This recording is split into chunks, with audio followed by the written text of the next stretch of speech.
Soyez les bienvenus sur Al24 News pour votre édition spéciale Afrique à la une de ce soir. Gouvernement éthiopien et rebelles tigréens en négociation au Kenya pour en finir avec un conflit qui dure depuis plus de 2 ans dans le nord du pays. La situation humanitaire suscite l'inquiétude au niveau international. Quelles sont les chances d'aboutir à la paix? Élément de réponse en début de journal.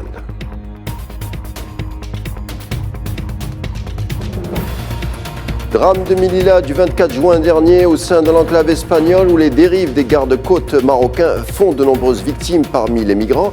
Eh bien, un document inédit de la BBC contredit la version officielle du Marsden. Nous verrons en quoi.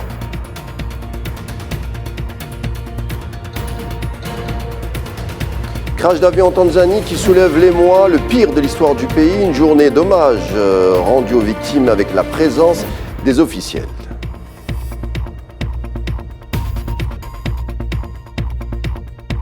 Et puis cette grève des pilotes de Kenya Airways, des passagers bloqués, impatients et des annulations de vols qui se poursuivent et le gouvernement qui brandit la menace. Éclairage en fin de journal.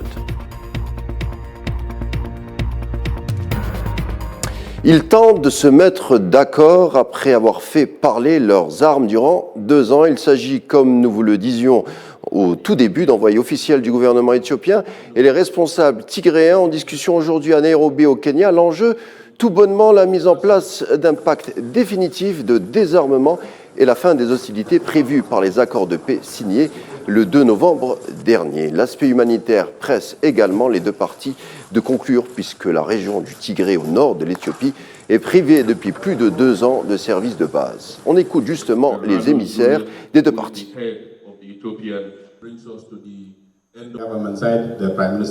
Le Premier ministre a convoqué les présidents régionaux, les ministres, les dirigeants politiques, afin qu'ils s'engagent tous et fassent de leur mieux pour tendre la main à la population du Tigré, et aussi pour soutenir le processus de paix et réconforter tout le monde jusqu'à ce que la justice sociale de transition commence, que le processus de responsabilité soit lancé. Mais ce qui est le plus important, c'est de tendre la main à la population pour lui fournir de la nourriture et des médicaments. Nous pouvons avoir certaines tendances à revenir à de vieilles habitudes. Mais plus les gens ont confiance, plus ils voient de l'espoir dans ce que nous faisons sur le terrain, moins il y a de chances que des gens comme moi et Redouane détruisent l'espoir des soldats de retenir leur feu.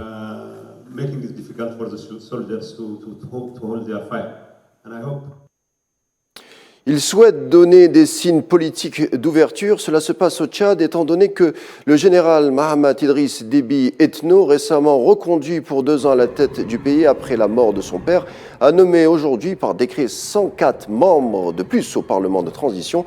Élargir un Parlement et pour Idriss Déby, en intégrant les différents représentants de la société civile, viserait à renforcer un dialogue national prévu pour une période de 2 ans, mais toujours boycotté par une grande partie de l'opposition qui dénonce une succession dynastique après le pouvoir du père qui a duré 30 ans à la tête du Tchad.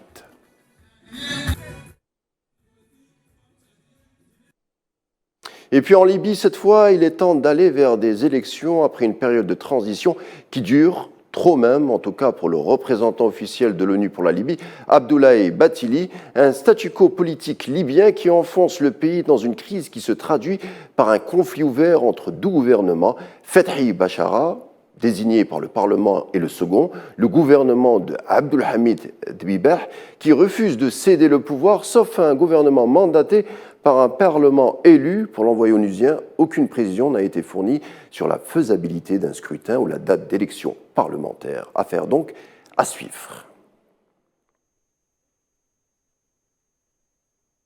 Et on revient avec vous ce soir sur ce drame des migrants à Melilla, survenu le 24 juin dernier au sein de l'enclave espagnole au nord du Maroc. On rappelle brièvement les faits. Ce jour-là, 2000 migrants soudanais pour la plupart essayent de franchir une clôture de 6 mètres de haut pour pénétrer en territoire espagnol.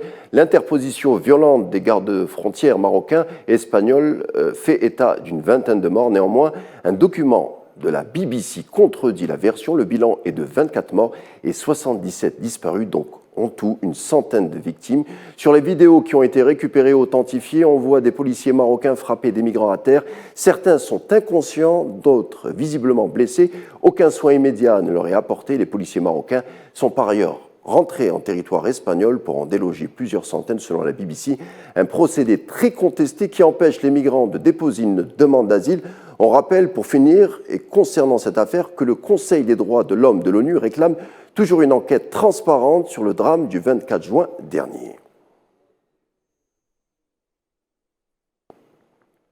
Et on poursuit notre journal continental avec ce drame qui fait 24 morts, dont 17 étudiants en Guinée, dû à une collusion entre un bus et un camion sur la nationale Conakry-Farana.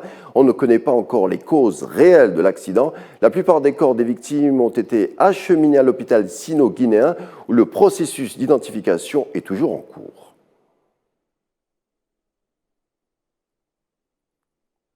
Autre accident d'avion, cette fois on en avait parlé hier, souvenez-vous, il s'agissait du crash en Tanzanie d'un avion qui s'est abîmé dans le plus grand lac d'Afrique, le fameux lac Victoria, lors de son atterrissage avec 43 personnes, bilan 19 morts.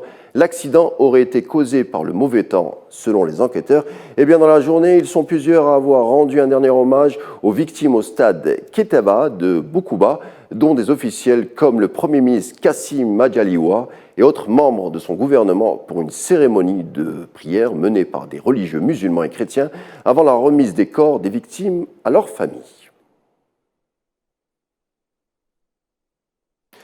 Et on reste dans le domaine de l'aviation au Kenya avec le secteur secoué par une grève des pilotes clouant au sol des milliers de passagers, des pilotes qui réclament entre autres le paiement des salaires gelés pendant la période du Covid-19. The government agreed.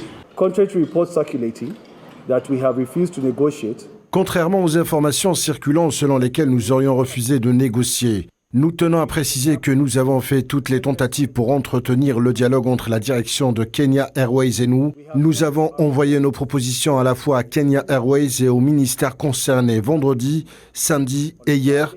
Cet après-midi, nous avons envoyé une autre proposition avec encore plus de concessions. We sent another proposal with even further concessions.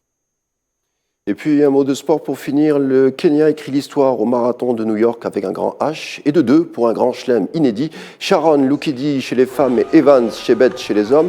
Les Kenyans dominent nettement et confirment et démontrent que leur suprématie de leur coureur masculin est réelle avec 6 épreuves sur 6 remportées cette année sur le circuit mondial. Jamais une nation n'avait encore réussi un 6 sur 6 depuis que la compétition avait été élargie à 6 courses avec l'ajout du marathon de Tokyo en 2013.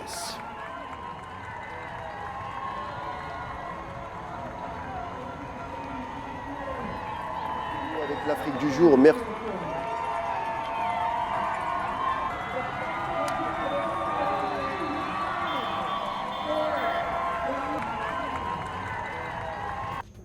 Voilà qui termine notre rendez-vous de ce soir. Merci d'avoir été des nôtres. Je vous laisse avec la suite des programmes sur Al24 News et vous dis à demain.